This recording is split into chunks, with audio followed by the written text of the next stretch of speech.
पढ़ेंगे कक्षा 9वीं का विषय विज्ञान यानी कि सब्जेक्ट साइंस का पार्ट 5, जिसका नाम है जीवन की मौलिक इकाई यानी कोशिका के बारे में। इस पार्ट की 2 वीडियो होंगी, भाग 1 और भाग 2।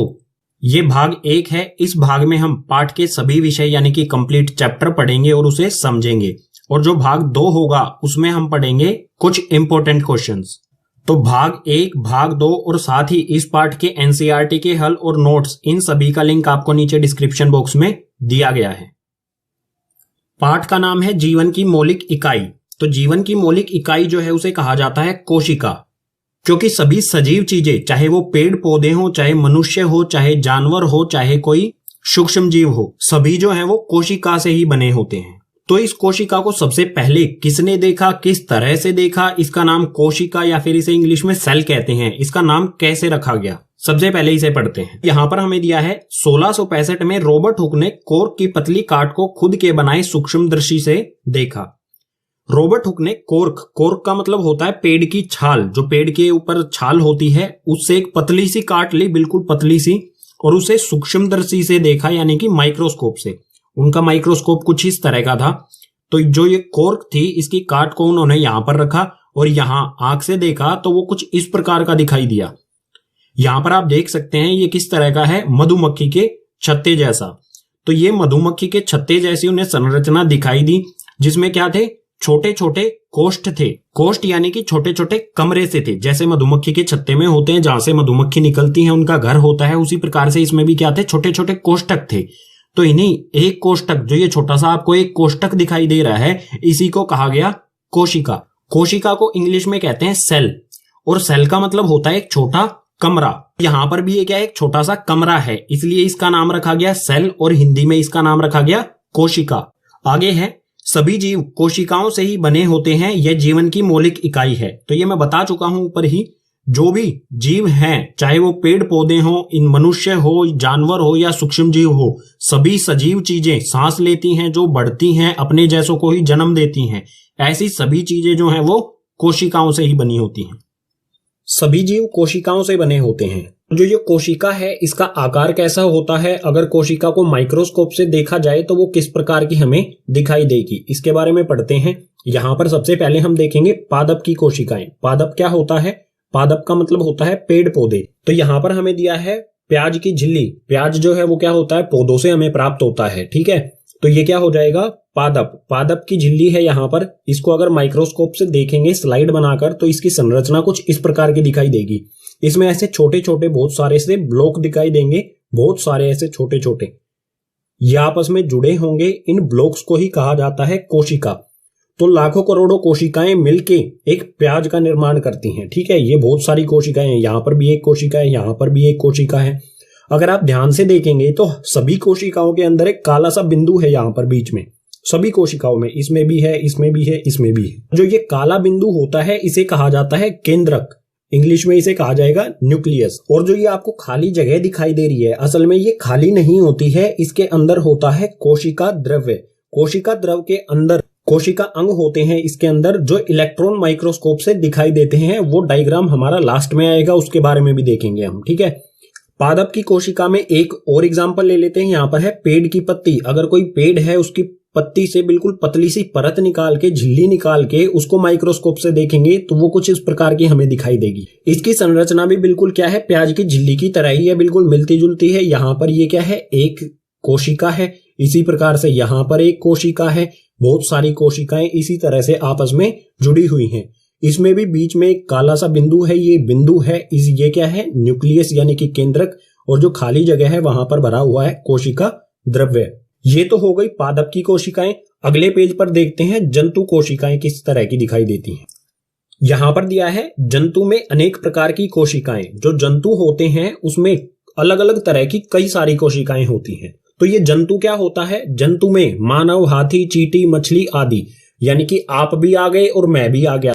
तो इसमें किस किस प्रकार की कोशिकाएं होती हैं, इसमें यहां पर सबसे पहले दिया है रक्त कोशिकाएं। रक्त कोशिकाएं यानी कि जो हमारा खून होता है वो इस प्रकार की कोशिकाएं द्वारा ही बना होता है। आगे है अस्थि कोशिका, जो हमारी हड्डियां होती हैं वो इस प्रकार की कोशिकाओं द्वारा ही बनी है।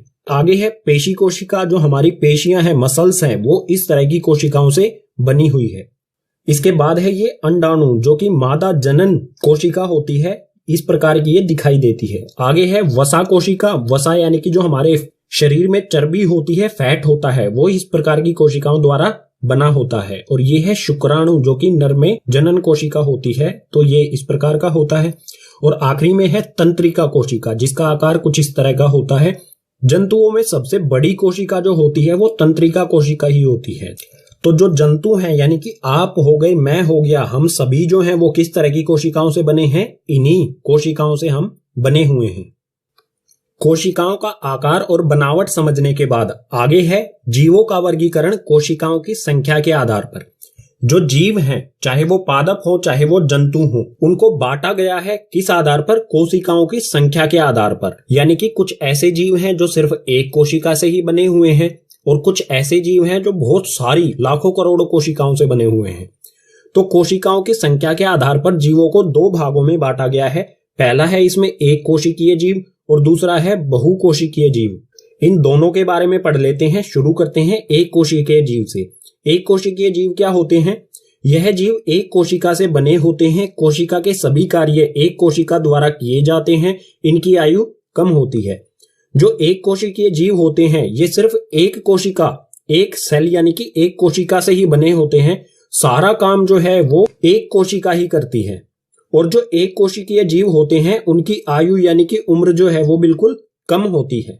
अगर बात की जाए एक कोशिकीय जीव के उदाहरण की, तो इसमें आ जाएगा अमीबा, बैक्टीरिया, पैरामीशियम। ये सभी जो जीव हैं ये एक कोशिका से ही बने होते हैं।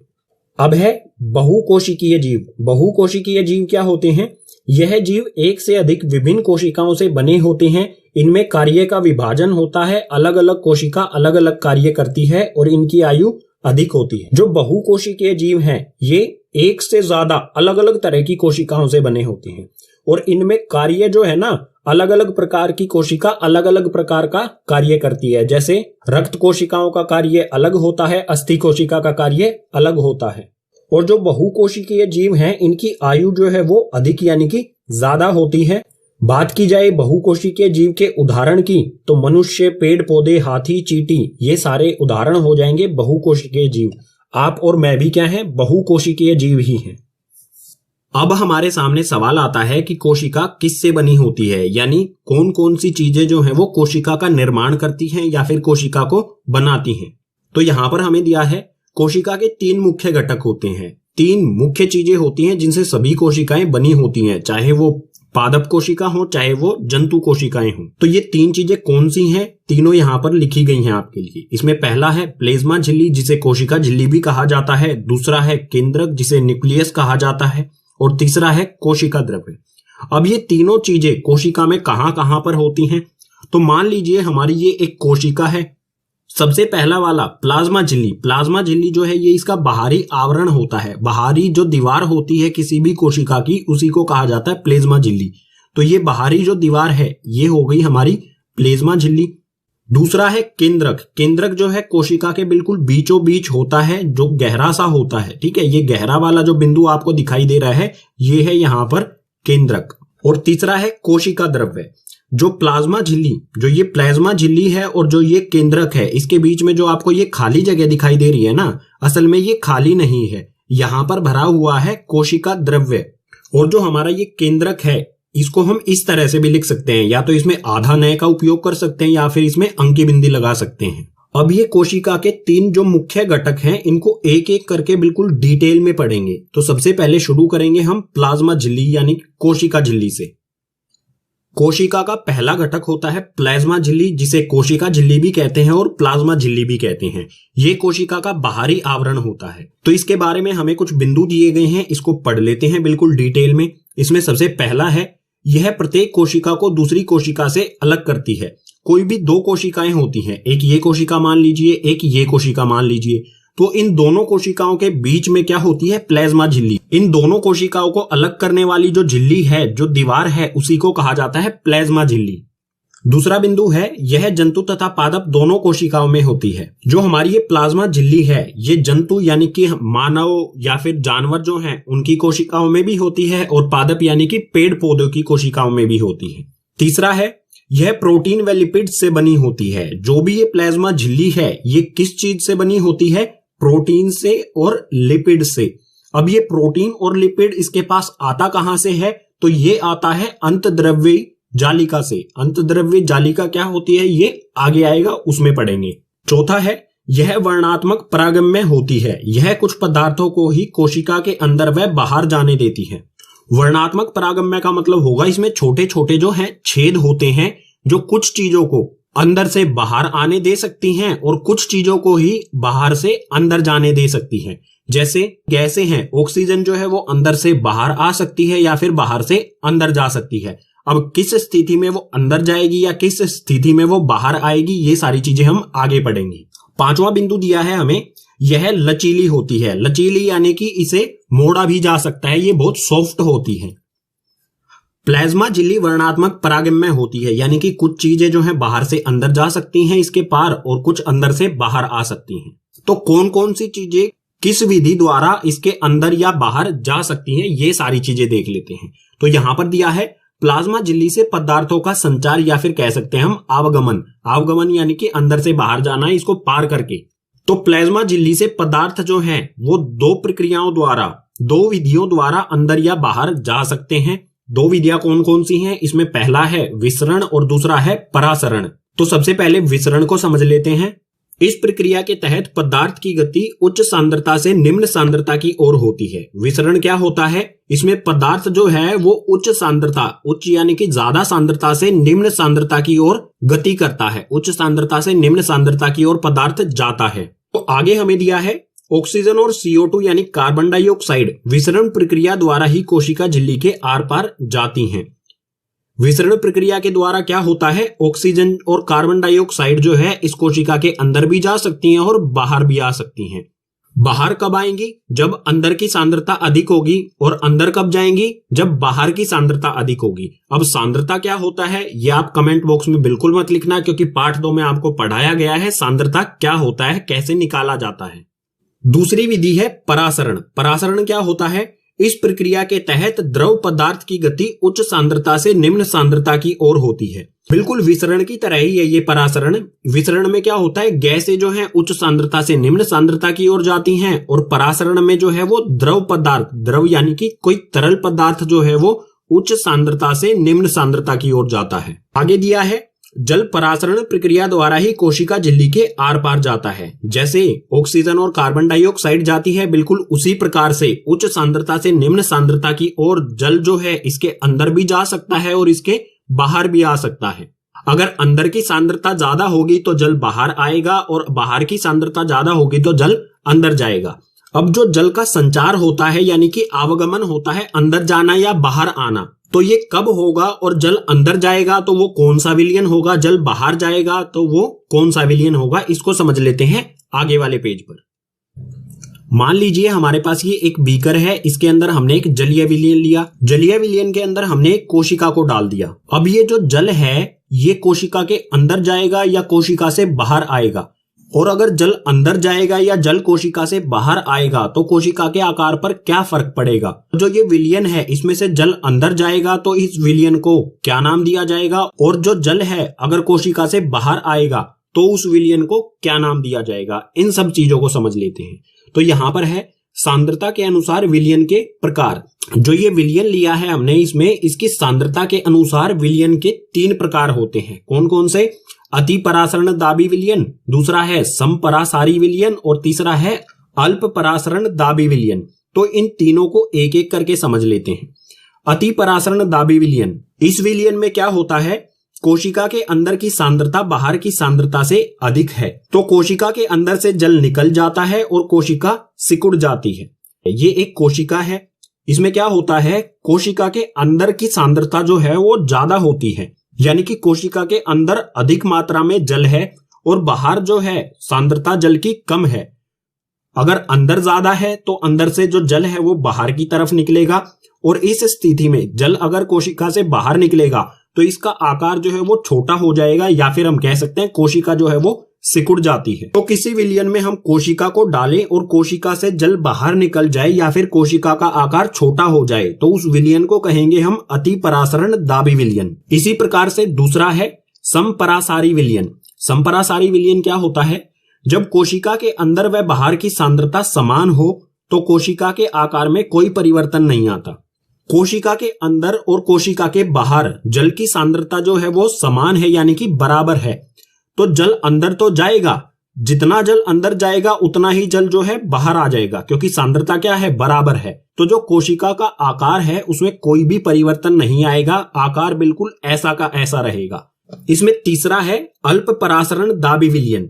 इस स्थिति में क्या होता है? जब कोशिका के अंदर की सांद्रता बाहर के विलयन की सांद्रता से कम होती है तो कोशिका के अंदर पानी जाता है और कोशिका फूल जाती है। इसमें कोशिका के अंदर की सांद्रता कम होती है और कोशिका के बाहर की सांद्रता ज्यादा होती है। बाहर ज्यादा सांद्रता होने के कारण जो जल है वो क्या होगा? अंदर की तरफ जाएगा, ज्यादा मात्रा में जल अंदर जाएगा। और जल अगर कोशिका के अंदर जाएगा तो कोशिका का आकार जो है वो बढ़ेगा, कोशिका जो है वो क्या हो जाएगी? फूल जाएगी। और कई बार तो ऐसा होता है जल इतनी अधिक मात्रा में अंदर चला जाता है कोशिका झिल्ली जो है वो फट जाती है। पीछे वाले पेज पर जो हमने सांद्रता के अनुसार विलयन के प्रकार पढ़े थे उनको थोड़ा सा और अच्छी तरह से बता देता हूं, हो सकता है किसी को समझ में नहीं आए हैं, तो बिल्कुल आसान तरीके से बताता हूं। हमने यहां पर क्या किया है? 3 बीकर लिए हैं, ठीक है, एक ये वाला, एक ये वाला और एक ये वाला। इसमें हमने यहां पर तीनों में एक एक कोशिका को डाला है। पहले वाले में क्या है? कोशिका के अंदर जो आपको ये बिंदु दिखाई दे रहे हैं ये क्या दर्शाते हैं? जल की सांद्रता। इसी प्रकार से ये बीकर जो है इसमें भी यहां पर ये बिंदु दर्शा रहे हैं जल की सांद्रता। तो आप यहां पर देख सकते हैं कोशिका के अंदर जो है ज्यादा पास पास में बिंदु है यानी कि जल की सांद्रता अधिक है और बीकर में जल की सांद्रता कम है। तो इस स्थिति में क्या होगा? जल जो है कोशिका से बाहर निकलेगा और अगर कोशिका से बाहर निकलेगा तो कोशिका सिकुड़ेगी और सिकुड़ेगी तो उस विलयन को क्या कहेंगे? अति परासरण दाबी विलयन।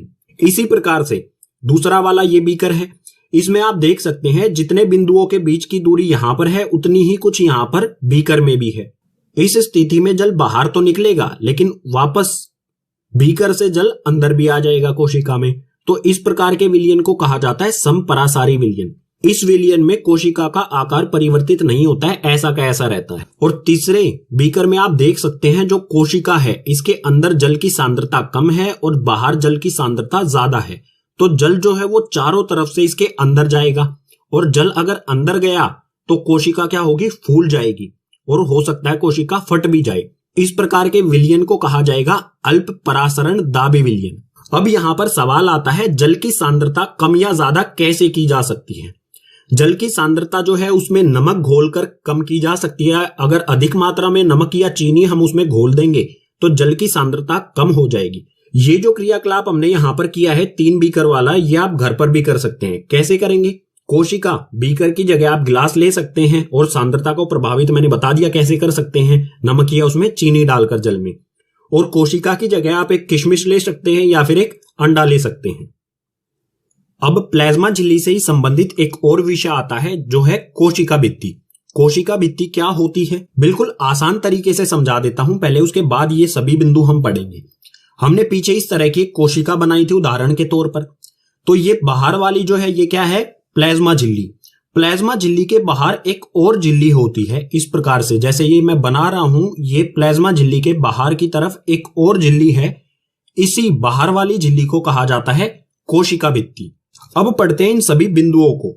तो इसमें सबसे पहला दिया है, यह पादप कोशिका की सबसे बाहरी झिल्ली होती है। जो कोशिका भित्ति है ये सिर्फ पादप कोशिकाओं में ही होती है और पादप कोशिका की सबसे बाहर वाली झिल्ली को कहा जाता है। प्लाज्मा झिल्ली के भी बाहर की ओर होती है ये कोशिका भित्ति। दूसरा बिंदु है, यह जंतु कोशिकाओं में नहीं होती है। तो यहां पर मैंने बता दिया था ये सिर्फ पादप में ही होती है, जंतु कोशिकाओं में ये उपस्थित नहीं होती है, सिर्फ पादप में, पेड़ पौधे जो होते हैं उनकी कोशिकाओं में ही होती है। तीसरा है, यह सख्त मोटी सैरंध्र मृत संरचना होती है। ये जो बाहरी कोशिका भित्ति है ये बहुत सख्त होती है, मोटी होती है, सैरंध्र यानी कि इसमें छोटे छोटे छेद होते हैं और ये मृत संरचना यानी कि मरी हुई संरचना होती है। आगे है, यह सेलुलोज से बनी होती है। जो कोशिका भित्ति है ये वाली भित्ति जो है इसका निर्माण किससे होता है? सेलुलोज से। आगे है, दो कोशिका भित्तियों के बीच मध्य भित्ति होती है। इसको समझ लेते हैं। मान लीजिए हमारी ये एक कोशिका है, ये एक कोशिका है और ये एक कोशिका है। जो यहाँ पर आपको ब्राउन दिख रही है ना, ब्राउन यानी कि भूरा रंग जो आपको दिख रहा है चारों तरफ, ये है प्लाज्मा झिल्ली। प्लाज्मा झिल्ली के बाहर की ओर क्या है, ये हरे रंग की जो लाइन आपको दिख रही है, ये है कोशिका भित्ति।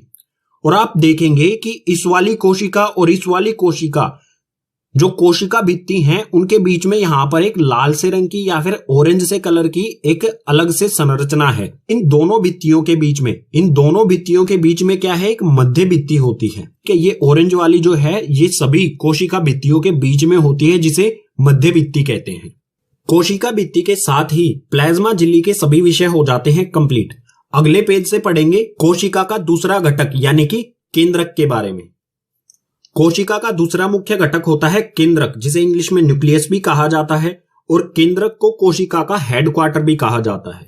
क्यों कहा जाता है ये हमें पहले बिंदु में ही दिया गया है, लेकिन इससे पहले हम यहाँ पर देख लेते हैं एक बार केंद्रक को। आप यहाँ देख सकते हैं ये एक कोशिका है, हर एक कोशिका में एक गहरा सा बिंदु है, यही है हमारा हर कोशिका का केंद्रक। ये केंद्रक हमें तब ही दिखाई देगा जब हम स्लाइड बनाते समय, किसी भी चीज की स्लाइड बनाते समय, चाहे वो प्याज की झिल्ली की हो, चाहे वो मानव जो गाल है उसके कोशिकाओं की हो, उसमें सैफरनीन या फिर आयोडीन का विलयन डालेंगे। ये जो सैफरनीन और आयोडीन है ये नीले रंग का होता है। इन्हीं के कारण जो है हमें केंद्रक जो है वो साफ साफ दिखाई दे पाता है। अगर हम ये ना डालेंगे तो केंद्रक जो है वो रंगहीन होगा बिल्कुल। केंद्रक को हेडक्वार्टर क्यों कहा जाता है? यह कोशिका की सभी क्रियाओं को नियंत्रित करता है। कोशिका में कोई भी काम होता है, क्रिया होती है, कोई भी कार्य होता है, वो सभी कार्य जो है वो किसकी निगरानी में होता है? केंद्रक की निगरानी में। इसलिए इसे कोशिका का हेडक्वार्टर भी कहा जाता है। आगे है यूकैरियोटिक कोशिकाओं में स्पष्ट केंद्रक होता है, जबकि प्रोकैरियोटिक कोशिकाओं में अस्पष्ट केंद्रक होता है। जो यूकैरियोटिक कोशिकाएं होती हैं इनमें बिल्कुल साफ साफ केंद्रक हम देख सकते हैं। ये वाली जो कोशिकाएं हैं प्याज की झिल्ली वाली, ये कौन सी हैं? यूकैरियोटिक कोशिकाएं। तो इसमें आप देख सकते हैं साफ साफ हमें केंद्रक दिखाई दे रहा है। लेकिन प्रोकैरियोटिक कोशिकाएं जो होती हैं उसमें अस्पष्ट केंद्रक होता है। ये हम पढ़ेंगे आगे वाले पेज पर, जिसमें हम यूकैरियोटिक कोशिकाएं और प्रोकैरियोटिक कोशिकाएं ये क्या होती हैं इनको भी बिल्कुल अच्छी तरह से समझेंगे। आगे है इसके चारों ओर दोहरी केंद्रक झिल्ली और अंदर केंद्रक द्रव्य होता है। जो हमारे ये केंद्रक होता है इसके चारों ओर एक दोहरी यानी कि डबल लेयर वाली केंद्रक झिल्ली होती है, जिसे न्यूक्लियर झिल्ली भी कहा जाता है। ठीक है, इस झिल्ली को केंद्रक झिल्ली भी कहते हैं या फिर न्यूक्लियर झिल्ली भी कह सकते हैं। जिस प्रकार से कोशिका के अंदर कोशिका द्रव्य होता है, इसी प्रकार से केंद्रक के अंदर केंद्रक द्रव्य। आगे है केंद्रक द्रव्य में केंद्रकाएं और क्रोमेटिन होती हैं। जो केंद्र के अंदर द्रव्य होता है उस द्रव्य के अंदर क्या क्या चीजें होती हैं? एक तो होता है केंद्रकाएं और एक होता है क्रोमेटिन। जो ये क्रोमेटिन होता है इसके अंदर धागे जैसी संरचनाएं होती हैं, और इन धागे जैसी संरचनाओं के अंदर ही होता है डीएनए, जो हमें अगले बिंदु में दिया गया है, इसे पढ़ लेते हैं। क्रोमेटिन जिसे क्रोमोसोम भी कहते हैं, डीएनए से बने होते हैं, इनमें आनुवांशिक गुण होते हैं। जो ये क्रोमेटिन धागे जैसी संरचनाएं होती हैं केंद्रक द्रव्य में, इनमें डीएनए होता है। अब आपको यह बताना है मुझे डीएनए की फुल फॉर्म क्या होती है, कमेंट करके बताओ नीचे। अगर पता है तो अच्छी बात है, अगर नहीं पता है तो भाग 2 में मैं इसकी फुल फॉर्म के बारे में आपको जरूर बताऊंगा। जो डीएनए होता है इसमें आनुवांशिक गुण होते हैं। आनुवांशिक गुण कौन से होते हैं? जो एक पीढ़ी से अगली पीढ़ी को मिलते हैं। जैसे आपके माता पिता से आपको कुछ गुण मिले हैं जो आपके माता पिता से मिलते जुलते ही हैं, तो ऐसे गुणों को कहा जाता है आनुवांशिक गुण। किसी कोशिका के अंदर केंद्रक स्पष्ट है या अस्पष्ट है, इस आधार पर भी कोशिका से 2 भागों में बांटा गया है केंद्रक के आधार पर। पहला है प्रोकैरियोटिक कोशिकाएं और दूसरा है यूकैरियोटिक कोशिकाएं। तो प्रोकैरियोटिक कोशिकाओं के बारे में देखते हैं। ये कोशिकाएं आकार में बहुत छोटी होती हैं। कोशिका का केंद्रीय भाग न्यूक्लियर झिल्ली से नहीं ढका होता, अर्थात केंद्रक जो है वो अनुपस्थित होता है। जो प्रोकैरियोटिक कोशिकाएं हैं इनका आकार बहुत छोटा होता है। केंद्रक यानी कि न्यूक्लियस जो होता है उसके बाहर न्यूक्लियर झिल्ली या फिर केंद्रक झिल्ली नहीं होती, या फिर हम ये भी कह सकते हैं कि जो केंद्रक है उसमें अनुपस्थित होता है, उसकी कोई सही पोजीशन नहीं होती। और इसका उदाहरण हो जाएगा बैक्टीरिया। अब बैक्टीरिया का डायग्राम देखेंगे, जो पार्ट 2 में मैं एक क्वेश्चन रखूंगा जिसमें बैक्टीरिया का डायग्राम दिखा सकूं आपको। दूसरे प्रकार की कोशिकाएं होती हैं यूकारियोटिक कोशिकाएं। ये कोशिकाएं आकार में बड़ी होती हैं। कोशिका का केंद्रीय भाग न्यूक्लियर झिल्ली से ढका होता है, अर्थात केंद्र उपस्थित होता है। जो यूकैरियोटिक कोशिकाएं हैं इनका आकार बड़ा होता है और जो इसका केंद्रक होता है उसके बाहर न्यूक्लियर झिल्ली या फिर कहें केंद्रक झिल्ली उपस्थित होती है। केंद्रक हमें बिल्कुल साफ साफ स्पष्ट दिखाई देता है, ठीक है, या फिर ये भी कह सकते हैं केंद्रक जो है उसमें उपस्थित होता है।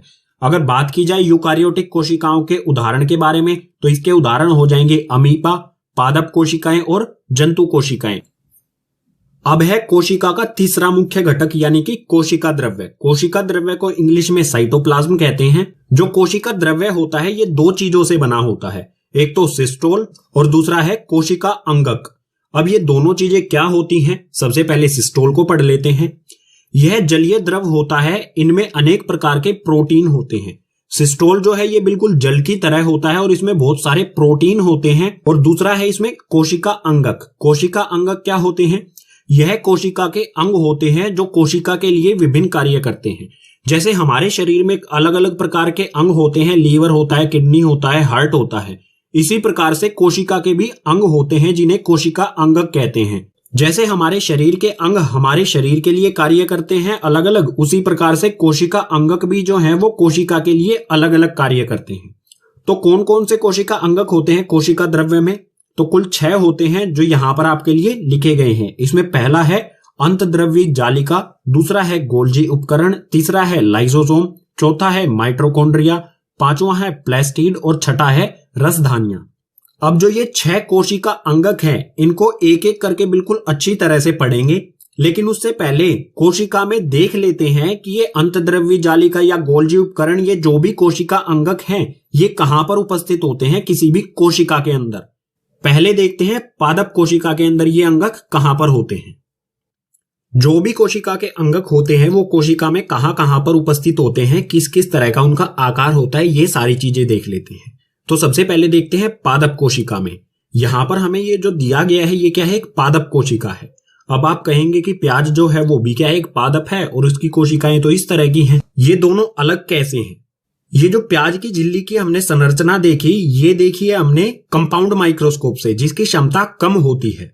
और जो ये है यहाँ पर पादप कोशिका, इसको देखा गया है इलेक्ट्रॉन माइक्रोस्कोप से, जिसकी क्षमता अधिक होती है। इसलिए इसका आकार हमें बड़ा दिखाई दे रहा है और इसमें सभी जो अंगक हैं वो भी हमें दिखाई दे रहे हैं। पादप कोशिका, इसके अंदर यहाँ पर ये है केंद्रक, ठीक है, ये वाला हिस्सा हो गया हमारा केंद्रक।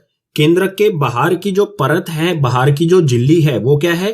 केंद्रीय झिल्ली। केंद्रीय झिल्ली हो गई ये वाली जो बिल्कुल केंद्रक के बाहर की ओर है। केंद्रक के पास में आपको इस तरह की ये संरचना दिखाई दे रही होगी, इस तरह की बिल्कुल एक दूसरे के ऊपर पट्टी सी लगी हुई है, ठीक है।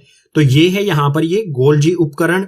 उसके बाद जो कोशिका है इसका बाहरी आवरण जो है वो है प्लाज्मा झिल्ली, और प्लाज्मा झिल्ली से भी बाहर की ओर एक और झिल्ली होती है जिसे कोशिका भित्ति भी कहा जाता है, जिसके बारे में हम पीछे पढ़ चुके हैं।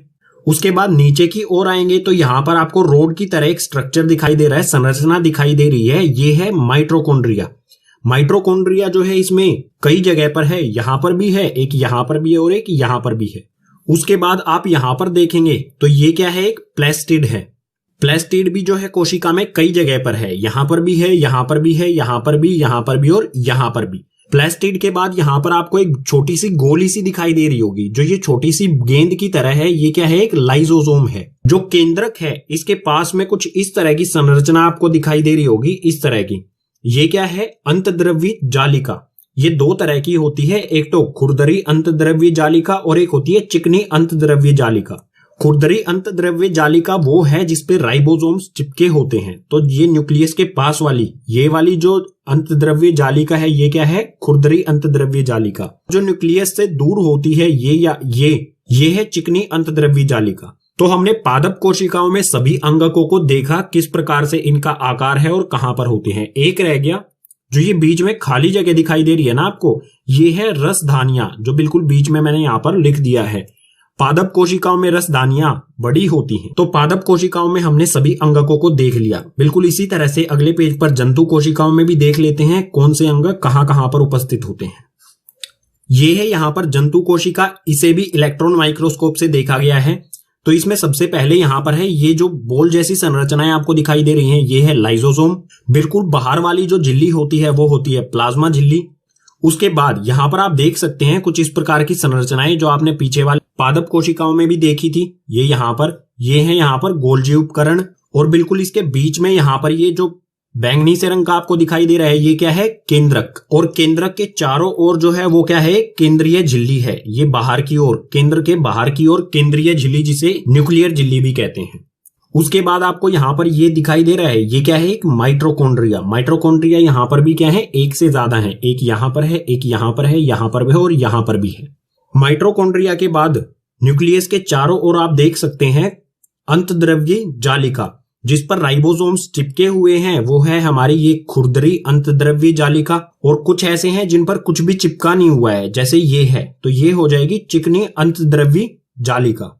अब जंतु कोशिकाओं में यहाँ पर रसधानियां नहीं दिखती क्योंकि वो बहुत छोटी होती हैं आकार में। तो जंतु कोशिका और पादप कोशिकाओं में हमने सभी अंगकों को देखा। अब सभी अंगक, कोशिका अंगक जो हैं, उनको एक एक करके बिल्कुल विस्तार से पढ़ेंगे आगे वाले पेज से। तो कोशिका के अंगक में सबसे पहला है अंतद्रव्यी जालिका। इसको शॉर्ट में ER भी कहा जाता है। ER इसलिए कहा जाता है क्योंकि अंतद्रव्यी जालिका को इंग्लिश में एंडोप्लाज्मिक रेटिकुलम कहा जाता है। E से एंडोप्लाज्मिक और R से रेटिकुलम। शॉर्ट में हम अंतद्रव्यी जालिका को ER लिख सकते हैं। अंतद्रव्यी जालिका यानी कि ER क्या होता है? यह झिल्ली युक्त नालिकाओं तथा शीट का एक विशाल तंत्र होता है। यह झिल्ली से बना होता है। नालिकाओं यानी कि इसमें कुछ जगह होती है जिसमें कुछ पदार्थ जो है एक जगह से दूसरी जगह जा सकता है। इसका ये एक बहुत बड़ा सा तंत्र होता है। आप यहाँ पर डायग्राम में देख सकते हैं, ये है यहाँ पर लाल रंग का जो है केंद्रक। केंद्रक के बाहर जो ये नीले रंग की है, ये है केंद्रक झिल्ली। और केंद्रक झिल्ली के बिल्कुल पास में आपको इस तरह की संरचना दिखाई देगी। ये जो संरचना है, यही क्या है, हमारी अंतद्रव्यी जालिका। ये पीले रंग में जो है अंतद्रव्यी जालिका दो तरह की होती है। पहला चिकनी अंतद्रव्यी जालिका, जिसे शॉर्ट फॉर्म में SER कहते हैं, यानी कि स्मूथ एंडोप्लाज्मिक रेटिकुलम। और दूसरी होती है खुरदरी अंतद्रव्यी जालिका, जिसे इंग्लिश में रफ एंडोप्लाज्मिक रेटिकुलम कहते हैं। शॉर्ट फॉर्म में हो जाएगा RER। चिकनी अंतद्रव्यी जालिका के बारे में देख लेते हैं। ये झिल्ली व नालिकाओं से बनी होती है। ये लिपिड बनाने में मदद करती है और इसमें राइबोसोम्स कम होते हैं। जो चिकनी अंतद्रव्यी जालिका यानी कि SER होती है, इसमें क्या होता है, झिल्ली और नालिकाओं, ये इन दोनों चीजों से बनी होती है। चिकनी अंतद्रव्यी जालिका जो है लिपिड बनाने में मदद करती है। लिपिड एक तरह से भोजन होता है कोशिका के लिए, तो ये क्या करती है, लिपिड यानी कि भोजन बनाने में मदद करती है। और जो चिकनी अंतद्रव्यी जालिका होती है, इसमें राइबोसोम्स जो है वो कम होते हैं। राइबोसोम क्या होते हैं, बिल्कुल लास्ट में बताऊंगा आपको। बिल्कुल इसी तरह से खुरदरी अंतद्रव्यी जालिका क्या होती है, ये सिस्टर्नी व नलिकाओं से बनी होती है। सिस्टर्नी वो होता है जिसमें बिल्कुल बारीक बारीक छेद होते हैं। तो बिल्कुल बारीक बारीक छेद होते हैं और इसमें भी नालिकाएं होती हैं जिनमें कोई भी पदार्थ एक जगह से दूसरी जगह चला जाता है। खुरदरी अंतद्रव्यी जालिका जो होती हैं, वो प्रोटीन बनाने में सहायता करती हैं। जो खुरदरी अंतद्रव्यी जालिका है, इसमें राइबोसोम्स जो है बहुत अधिक मात्रा में होते हैं।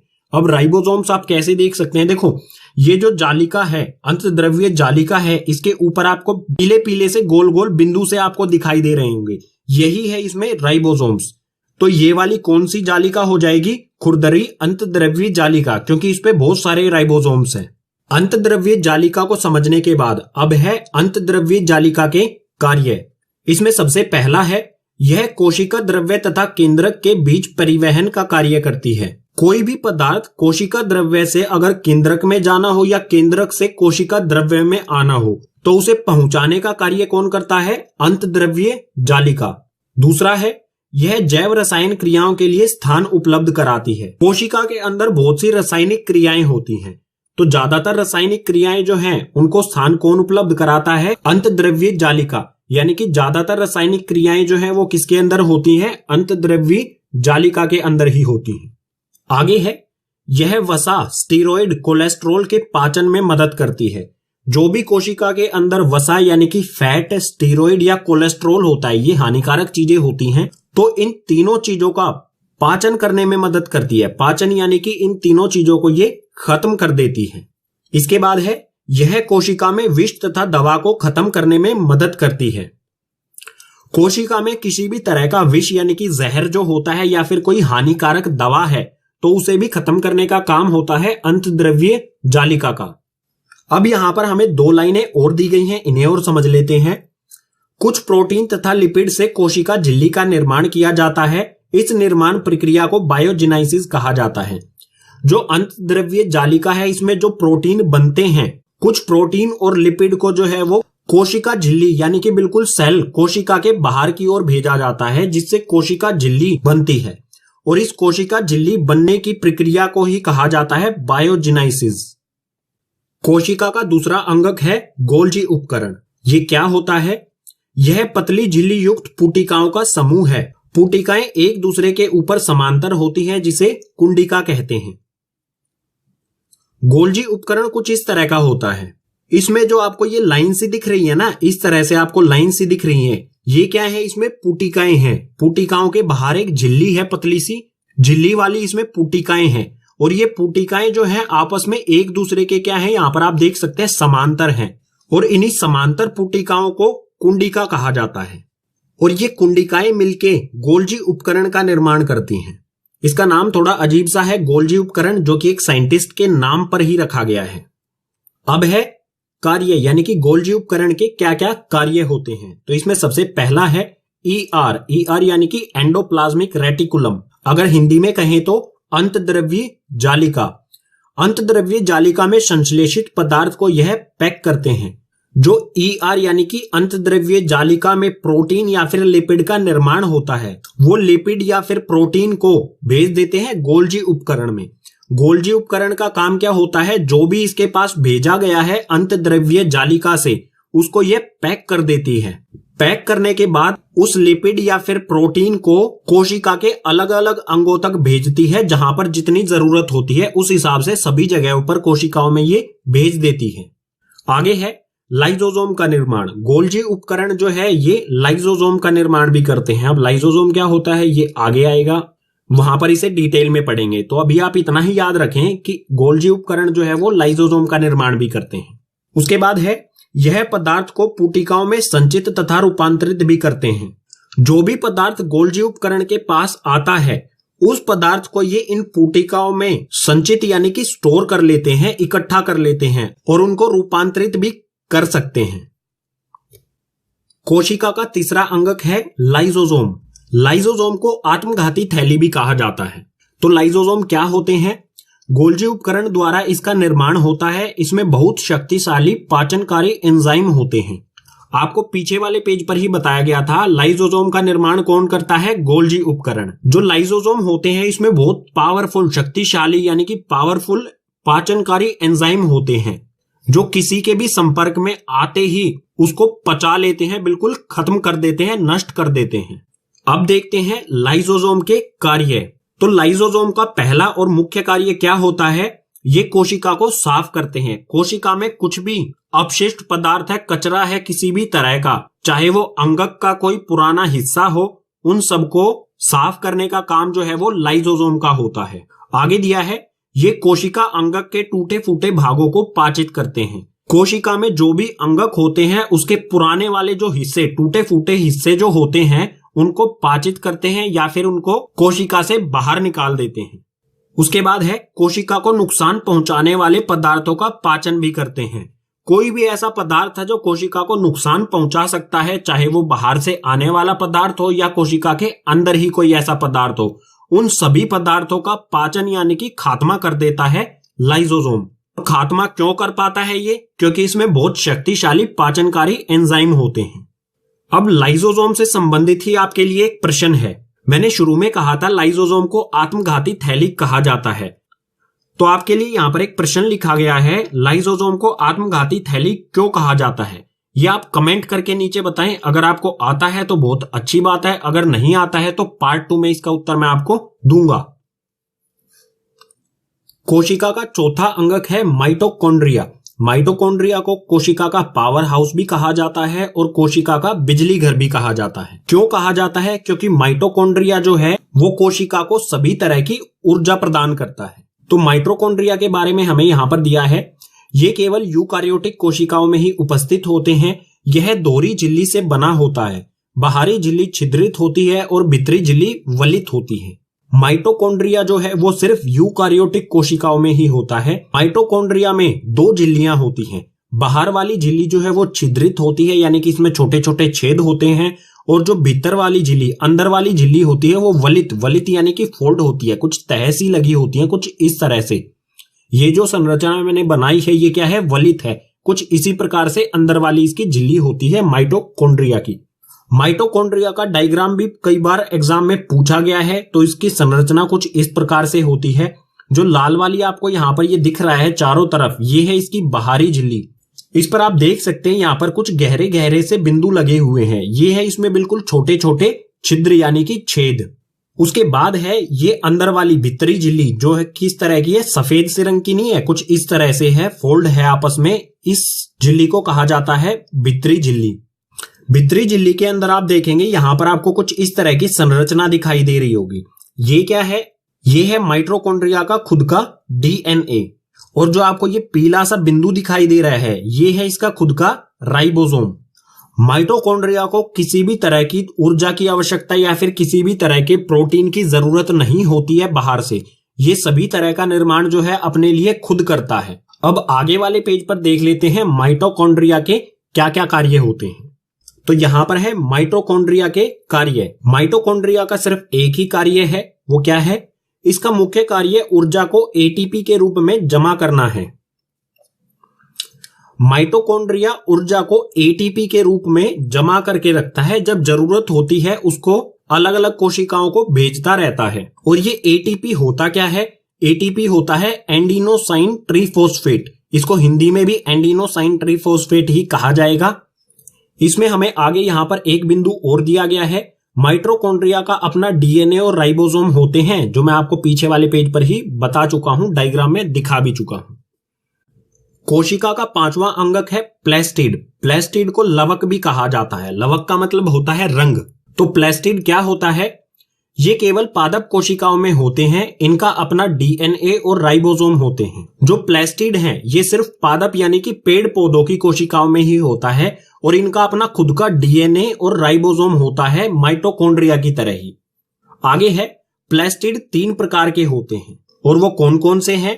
पहला है इसमें ल्यूकोप्लास्ट, दूसरा है क्रोमोप्लास्ट और तीसरा है क्लोरोप्लास्ट। ल्यूकोप्लास्ट के बारे में हमें दिया है, यह सफेद रंग का होता है और जमीन के नीचे वाली कोशिकाओं में पाए जाते हैं। ल्यूकोप्लास्ट का रंग जो है वो बिल्कुल सफेद होता है और पादप का वह भाग जो जमीन के नीचे होता है उनकी कोशिकाओं में ल्यूकोप्लास्ट पाया जाता है। तो पादप यानी कि पेड़ पौधों का कौन सा भाग जमीन के नीचे होता है, जड़। तो ये ल्यूकोप्लास्ट जो है जड़ों में पाया जाता है। आगे है क्रोमोप्लास्ट। क्रोमोप्लास्ट के बारे में दिया है, ये लाल व भूरे रंग के होते हैं और तने वाली कोशिकाओं में पाए जाते हैं। क्रोमोप्लास्ट जो है ये लाल या फिर भूरे यानी कि ब्राउन कलर के होते हैं और ये तने के साथ साथ जो टहनियां होती हैं उन सभी की कोशिकाओं में ये पाए जाते हैं। इसके बाद है क्लोरोप्लास्ट। क्लोरोप्लास्ट के बारे में है, ये हरे रंग के होते हैं और ऊपरी कोशिकाओं में पाए जाते हैं। क्लोरोप्लास्ट का रंग जो है वो हरा होता है। ये ऊपरी कोशिकाएं जो पादप होते हैं उनकी ऊपरी कोशिकाएं यानी कि जो पत्ती होती हैं, हरा रंग जहां पर भी होता है पादप यानी कि पौधे में, वहां पर ये क्लोरोप्लास्ट पाया जाता है। अगले पेज पर देख लेते हैं प्लेस्टिड जो होता है इसके क्या क्या कार्य होते हैं, काम होते हैं।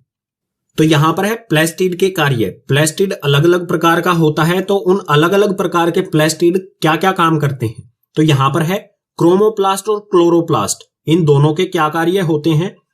यह सूर्य तथा CO2 यानी कि कार्बन डाइऑक्साइड की उपस्थिति में प्रकाश संश्लेषण प्रक्रिया से भोजन का निर्माण करते हैं। जो कोशिका होती है वो सूर्य की धूप और कार्बन डाइऑक्साइड की उपस्थिति में प्रकाश संश्लेषण यानी कि फोटोसिंथेसिस प्रक्रिया जो होती है उससे भोजन बनाती है। उसके बाद है ल्यूकोप्लास्ट का कार्य। ल्यूकोप्लास्ट का क्या कार्य होता है, यह प्रोटीन, तेल तथा वसा का भंडारण करता है। ल्यूकोप्लास्ट में प्रोटीन, तेल या फिर वसा यानी कि फैट, इन सभी चीजों का भंडारण यानी कि जमा हो जाती है ये सारी चीजें ल्यूकोप्लास्ट में। कोशिका का छठा और आखिरी अंगक है रसधानियां। रसधानियां जो है इसे रिक्तिका भी कहा जाता है। रसधानियां ठोस व तरल पदार्थों का संग्राहक थैलिया होती हैं। इनका आकार पादप कोशिकाओं में बड़ा और जंतु कोशिकाओं में छोटा होता है। जो रसधानियां हैं इसमें ठोस और कुछ तरल पदार्थ जो है वो इकट्ठा होते हैं, भरे रहते हैं। उनका भंडारण करती है, स्टोर करती है, अपने अंदर इकट्ठा करती है कुछ ठोस या तरल पदार्थों को। और जो रसधानियां हैं इनका आकार पादप यानी कि जो पेड़ पौधे की कोशिकाएं होती हैं उनमें बहुत बड़ा होता है और जो जंतु कोशिकाएं होती हैं उनमें बिल्कुल छोटा होता है। आगे है, एक कोशिका जीव जैसे अमीबा की रसधानियों में खाद्य पदार्थ का संग्रह होता है। जो भी जीव कोशिकाएं होती हैं, जीव कोशिकाओं में रसधानियों का काम क्या होता है? खाने की चीजें, भोजन, खाद्य पदार्थ यानी कि भोजन जो है वो इकट्ठा रहता है उनमें। बात करते हैं रसधानियां या फिर कहें रिक्तिका के कार्यों की। तो यहां पर हमें दिया है ये विभिन्न पदार्थों के संग्रह का कार्य करती हैं, जैसे अमीनो अम्ल, शर्करा, कार्बनिक अम्ल, प्रोटीन आदि। रसधानियों का मुख्य काम यही होता है कि ये अलग अलग पदार्थों को संग्रह यानी कि इकट्ठा करती हैं, अपने अंदर स्टोर करती हैं। जैसे किन किन चीजों को संग्रह करती हैं ये? अमीनो अम्ल हो गया, शर्करा यानी कि चीनी या फिर ग्लूकोज कह सकते हैं हम, कार्बोनिक अम्ल हो गया या फिर प्रोटीन। इन्हीं सब चीजों को रसधानियां जो है वो संग्रह करती हैं, स्टोर करती हैं, अपने अंदर इकट्ठा करती हैं। दूसरा है कोशिका को कठोरता प्रदान करना। रसधानियों का एक मुख्य काम यह भी होता है कि ये पादप कोशिकाओं को कठोरता प्रदान करती है, मजबूती प्रदान करती हैं। और इसमें आगे है, अतिरिक्त जल तथा अपशिष्ट पदार्थों को कोशिका के बाहर निकालने का कार्य भी करती हैं। अतिरिक्त जल यानी कि कोशिका के अंदर अगर ज्यादा मात्रा में जल है जो कि फालतू है, या फिर कोई भी अपशिष्ट पदार्थ यानी कि कचरा है, तो उसको कोशिका से बाहर निकालने का कार्य भी जो है वो रसधानियों को ही करना होता है। सभी कोशिका अंगकों को समझने के बाद अब यहां पर एक और मुख्य चीज आती है, राइबोसोम। जब हम अंतद्रव्य जालिका को पढ़ रहे थे तो एक शब्द आया था राइबोसोम। मैंने कहा था वीडियो के लास्ट में बताऊंगा। तो राइबोसोम क्या होता है? यह सूक्ष्म कण है जो अमीनो अम्ल से प्रोटीन संश्लेषण करता है। सभी तरह के प्रोटीन का निर्माण राइबोसोम द्वारा ही किया जाता है।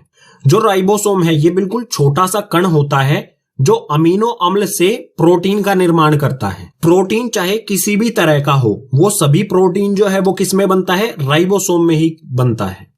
इसके बाद दिया है, ये अंतद्रव्य जालिका की सतह पर माइटोकॉन्ड्रिया में तथा क्लोरोप्लास्ट में पाए जाते हैं। जो राइबोसोम है ये अंतद्रव्य जालिका, कौन सी वाली? खुरदरी अंतद्रव्य जालिका की सतह पर होता है, माइटोकॉन्ड्रिया में होता है जो पीला सा आपको बिंदु दिखाया था, और क्लोरोप्लास्ट में भी ये राइबोसोम पाए जाते हैं। राइबोसोम्स के साथ ही हमारे पाठ के सभी विषय हो जाते हैं कंप्लीट। उम्मीद करूंगा आपको सभी विषय समझ आए होंगे। अगर आपको सभी विषय समझ आए हैं तो इस वीडियो को अपने क्लासमेट्स के साथ ज्यादा से ज्यादा शेयर कीजिए। कोई भी डाउट रहता है तो उसे कमेंट बॉक्स सेक्शन में मेंशन कीजिए। मैं कोशिश करूंगा सभी कमेंट्स का रिप्लाई करने की। और यहां पर फिर से बता देता हूं, इस पाठ के एनसीईआरटी के हल, इस पाठ के नोट्स और इस पाठ का भाग 2 जिसमें कुछ महत्वपूर्ण प्रश्नों को डिस्कस करेंगे, इन तीनों के लिंक आपको नीचे डिस्क्रिप्शन बॉक्स में दिए गए हैं।